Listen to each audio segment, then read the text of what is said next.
When Jesus does all of this and the crowds are excited, they're getting it in their minds. It's him. They want to make him king by force. And do you know what Jesus does when this starts circulating? He gets his disciples in the boat and he sends them to Capernaum 4 miles away. Why does he get them out of there? Because this is not the time and this is not the type of kingdom that he has come to rule. He has come to rule a righteous kingdom for righteous people. He gets his disciples out of the way because they are vulnerable to this type of thinking. He sends the crowds away. He spends some time with his Father. And 9 hours, those disciples are on the Sea of Galilee facing this wind. This wind is babysitting his disciples on the Sea of Galilee. He comes to them. That's where he walks on the water out to them. Peter declares him to be the Son of God. And then immediately after Jesus gets in the boat, they arrive at Capernaum, 4 miles away. It would have been faster to walk. We've all been there in those traffic jams, haven't we? The crowds figure out that he's back in Capernaum. They're a little bit perplexed as to how he got there. And look in John chapter 6, verse 35. Jesus clearly tells them, I am the bread of life. He who comes to me will not hunger. He who believes in me will never thirst. You have seen me. You don't believe. Now, what had they just experienced the day before? They had experienced bread. And then he says that what you had yesterday, he's using it to say, you ate and participated of the bread. That's me. And what is that? He who comes to me is not going to be hungry, and he who believes in me will not be thirsty. And then he says something very disturbing in verse 53.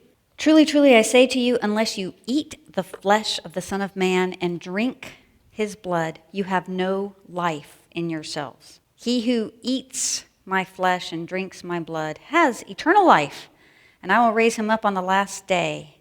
My flesh is true food, and my blood is true drink. Okay, people, we hear these words, and what's the first thing that comes into your mind? If you're in a Christianized environment, you go, oh, that's the Lord's Supper, but Jesus hasn't instituted the Lord's Supper here. Now, this was happening at the Passover time, so it's possible there's a link there.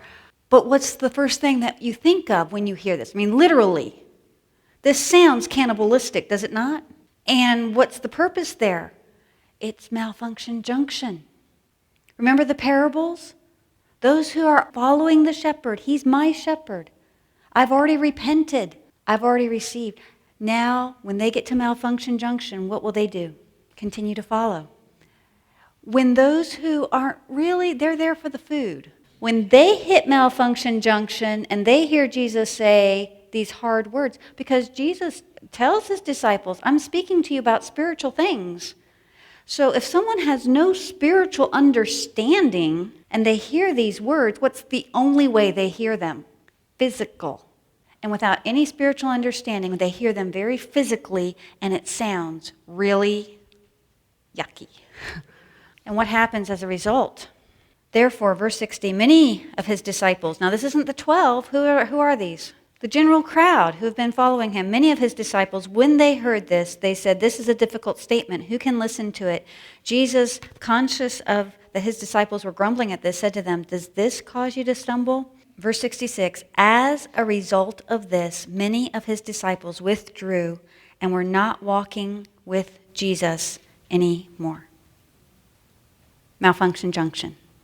See, everyone had to make the choice. John, in prison, you have to make the choice. What is it going to cost you? You're going to lose your life, John. You still following? He gets to the Pharisees. Oh, you're from Satan. Okay, you've made that choice. You've now declared publicly where you stand. Then he gets to the crowds, the sheep, the lost sheep who don't hear his voice, follow their leaders. Well, I guess he wasn't who I thought he was. I guess I'm not going to follow him. And then he turns to the 12 and he says, are you going to go away? Is this hard for you? Verse 68, Simon Peter said, Lord, to whom shall we go? You have the words of eternal life. We have believed and have come to know that you are the Holy One of God. And Jesus answered, did I myself not choose you, 12? And yet one of you is a devil. And what he's saying here is that he already knows that 12 sheep are going to continue to follow him. One made it through that's not his. And he knows. He knows Judas is in there. Judas was so good that even when Jesus outright says, one of you will betray me, none of the 11 looked and said, oh, it's Judas. Judas was covered so well, nobody, not even his best friends, would guess that he was not a true sheep. And Jesus right here says, he's following, but he's not one of mine. I know my sheep. Now from here, Jesus is going to leave Galilee, and he is going to go from Capernaum, and now Jesus is going to take his 12 and move outside of the region of Israel right there and move up towards Tyre and Sidon.